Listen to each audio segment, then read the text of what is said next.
Hello everyone, welcome to the golden days career point.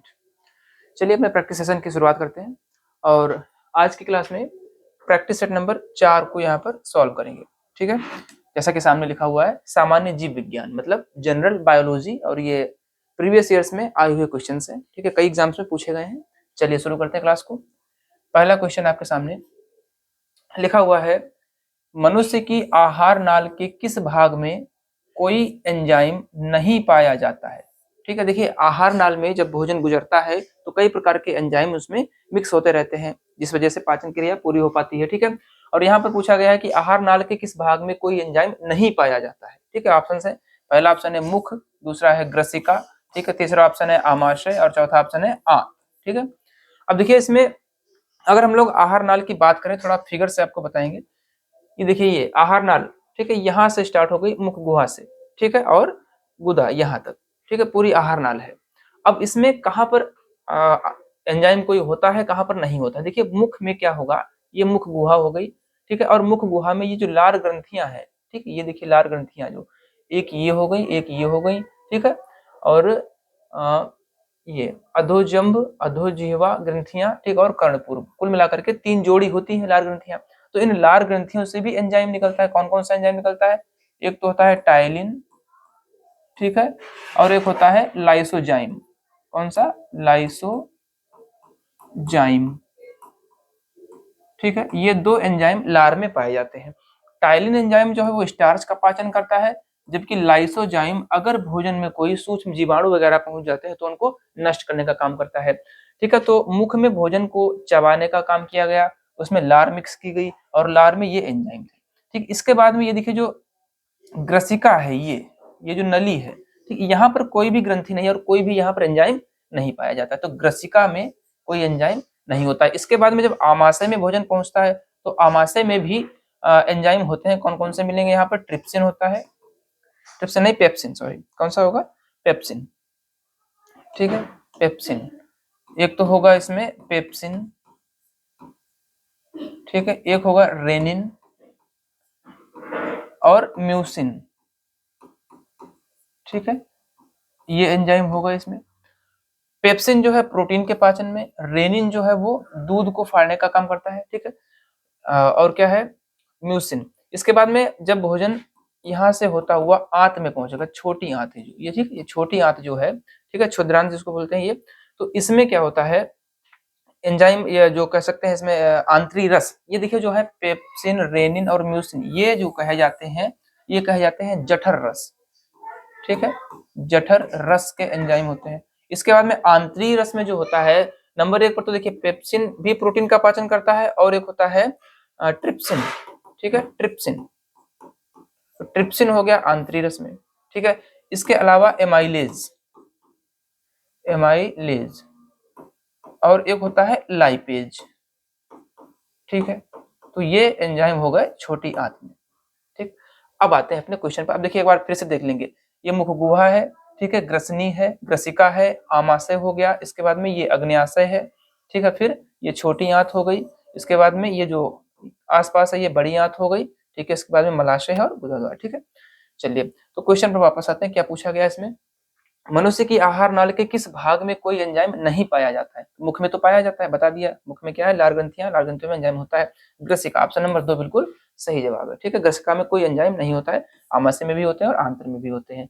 चलिए next question, question number 2, नर मनुष्य में शुक्राणुओं का पूर्ण परिपक्वन कहाँ पर होता है। ठीक है, क्वेश्चन में क्या पूछा गया है, जो मेल रिप्रोडक्टिव सिस्टम होता है उसमें स्पर्म्स बनते हैं, शुक्राणु मतलब इंग्लिश में क्या, स्पर्म्स, ठीक है, स्पर्म्स का पूर्ण परिपक्वन मतलब मैच्योरेशन, ठीक है, मैच्योर कहाँ पे होते हैं, तो स्पर्म्स का मैच्योरेशन पूछा है कहाँ पर होता है, ठीक है। इसके लिए भी थोड़ा सा एक फिगर से समझते हैं पहले। देखिए ये अगर बात की जाए, ये 2 फिगर्स हम लोगों को यहाँ पे देखने होंगे, ठीक है।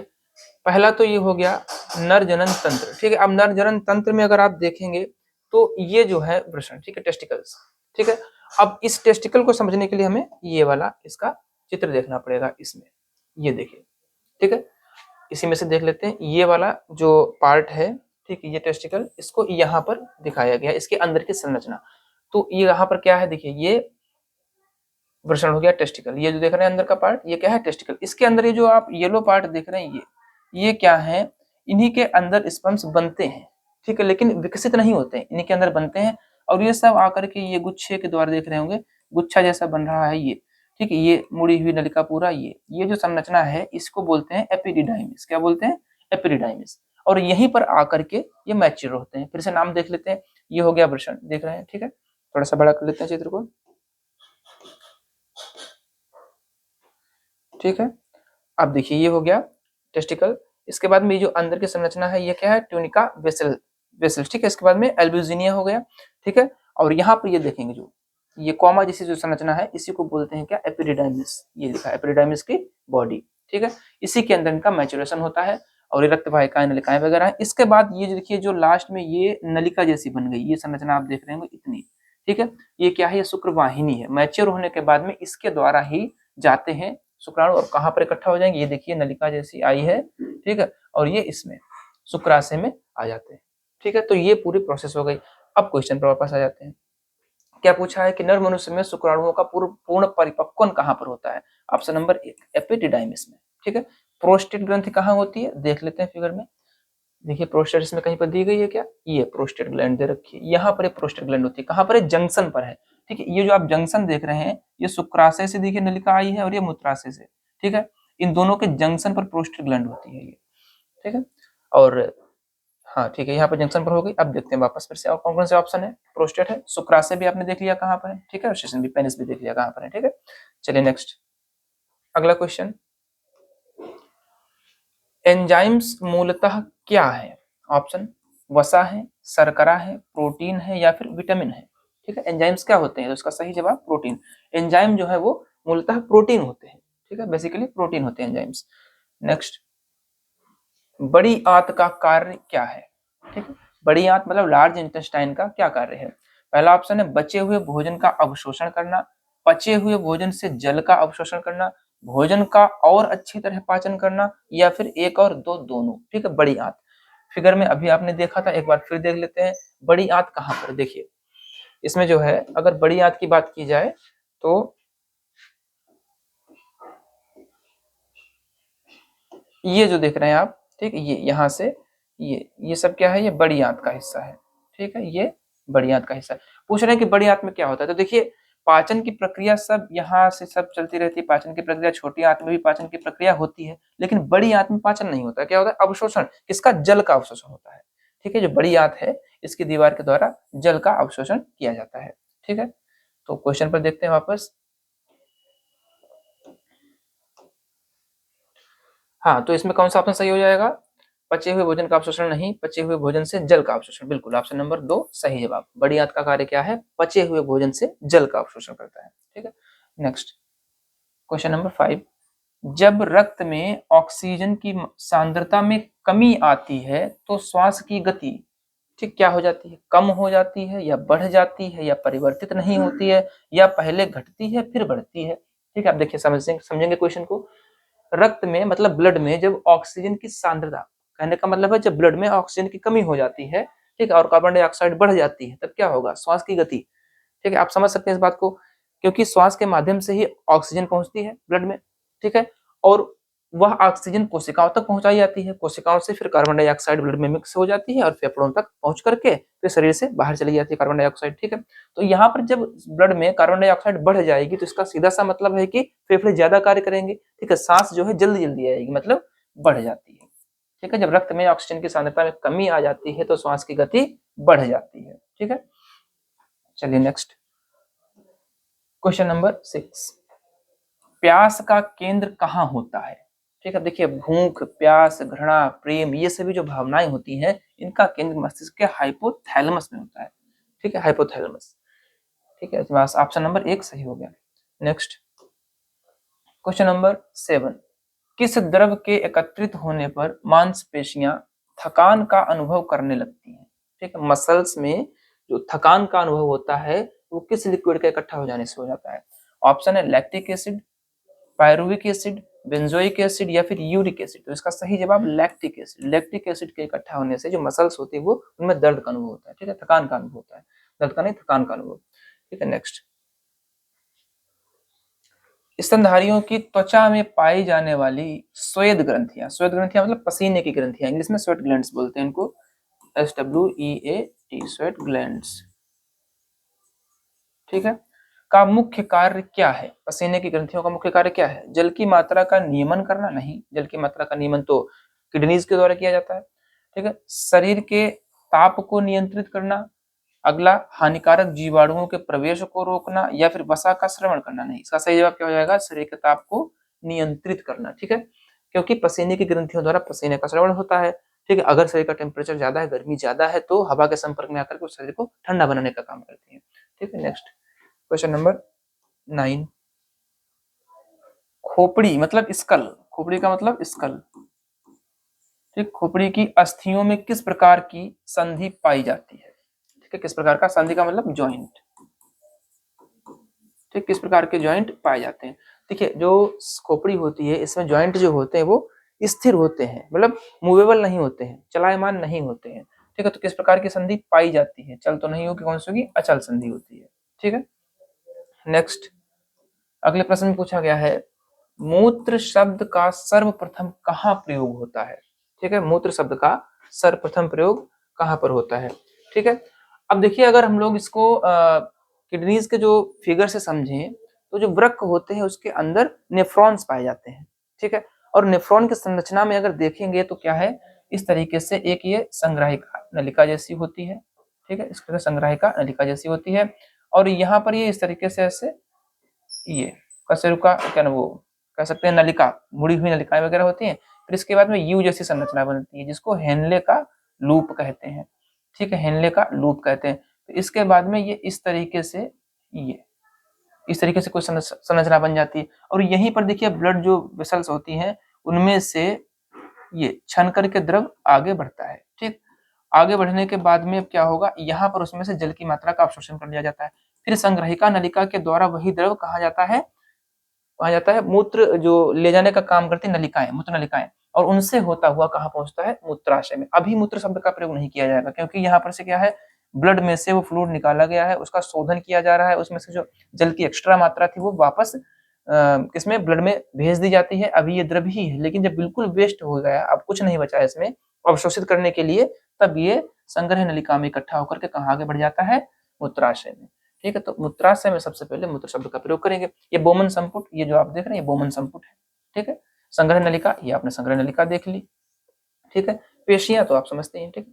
तो इसमें क्या हो गया, मूत्राशय में सबसे पहले मूत्र शब्द का प्रयोग होता है। बाकी यहाँ पर क्या रहता है, ये फ्लूइड है, तरल है, ठीक है, यहाँ पर भी तरल ही है। इसके बाद जब ये मूत्र वाहिनी नलिकाएं जो होती है उनके द्वारा जब पहुंचता है इसमें ब्लैडर में, ठीक है, यूरिन ब्लैडर में, तब वहां पर यूरिन शब्द का सबसे पहले प्रयोग किया जाता है। चलिए नेक्स्ट क्वेश्चन नंबर 11, पित्त मतलब बाइल, पित्त को इंग्लिश में क्या बोलते हैं? बाइल, ठीक, का मुख्य कार्य क्या है?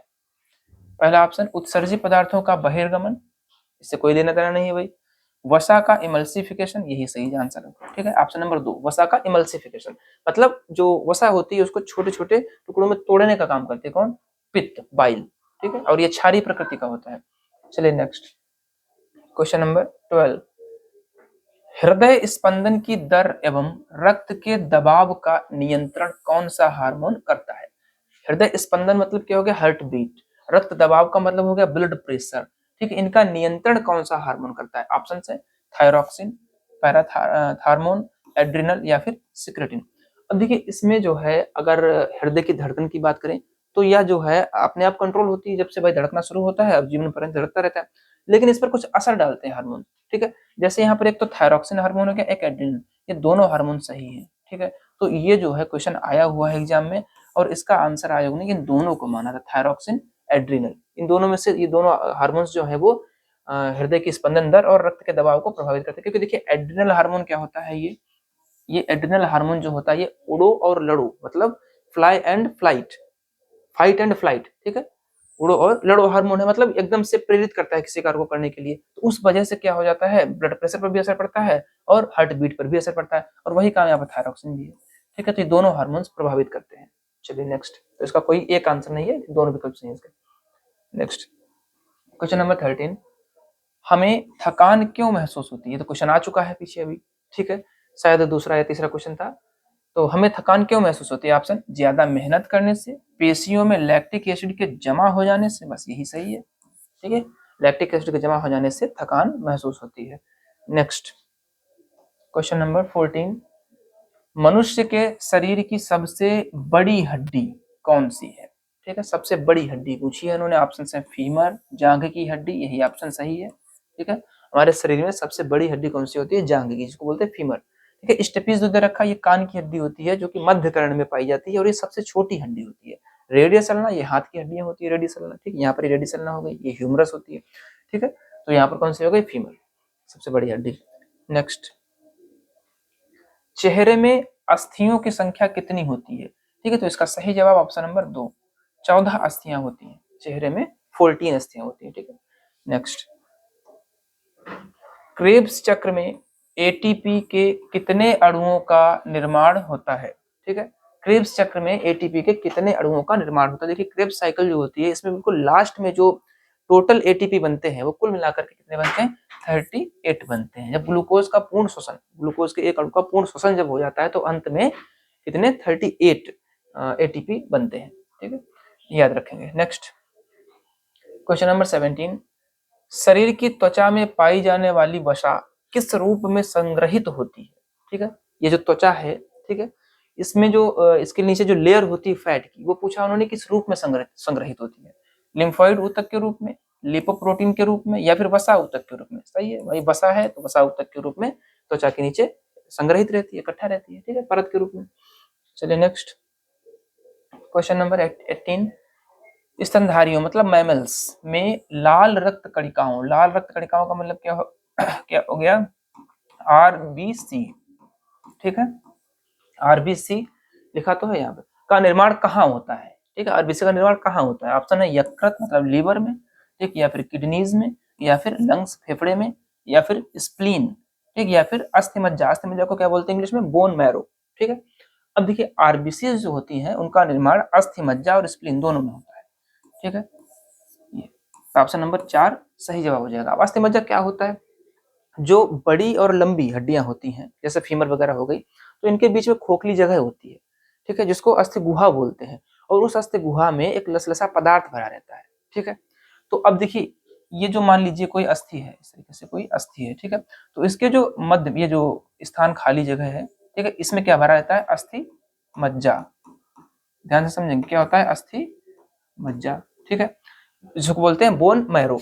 अब एक बात ध्यान देने वाली है, बीच का जो भाग होता है यहाँ का, ठीक है, और यहाँ किनारे किनारे का, तो जो किनारे का हिस्सा है इसमें जो अस्थि मज्जा होती है वो लाल रंग की होती है, कैसी होती है, लाल अस्थि मज्जा, जिसको बोल देते हैं लाल अस्थि मज्जा, ठीक, यहाँ पर भी लाल अस्थि मज्जा, ठीक है। लेकिन जो सेंटर का भाग होता है, बीच का भाग होता है, यहाँ पर जो अस्थि मज्जा होती है ये पीले रंग की होती है, ठीक है, तो पीली अस्थि मज्जा। अब देखिए जो किनारे का ये लाल अस्थि मज्जा वाला हिस्सा है इससे आरबीसीज का निर्माण होता है, ठीक है, लाल रुधिर कणिकाएं बनती हैं, और जो पीली वाली है इससे डब्ल्यूबीसी का निर्माण होता है, ठीक है, ये बात ध्यान रखेंगे। तो यहाँ पर क्वेश्चन क्या पूछा गया कि आरबीसी का निर्माण कहाँ होता है, तो प्लीहा एवं अस्थि मज्जा में होता है। नेक्स्ट क्वेश्चन नंबर 19, हमारे शरीर के किस अंग में एंटीबॉडी बनते हैं। अब देखिए एंटीबॉडी, एंटीबॉडी मतलब ये डब्ल्यूबीसी से संबंधित है, ठीक है, डब्ल्यूबीसी बनेगी वहीं पर एंटीबॉडी भी बनेगी। ऑप्शन यकृत, प्लीहा, अस्थिमज्जा या फिर टॉन्सिल। अभी समझाया पिछले क्वेश्चन में, अस्थिमज्जा कौन वाली, पीली वाली जो अस्थिमज्जा जो सेंटर में भरी रहती है उससे डब्ल्यूबीसी का निर्माण होता है, और डब्ल्यूबीसी ही एंटीबॉडी बनाते हैं, ठीक है।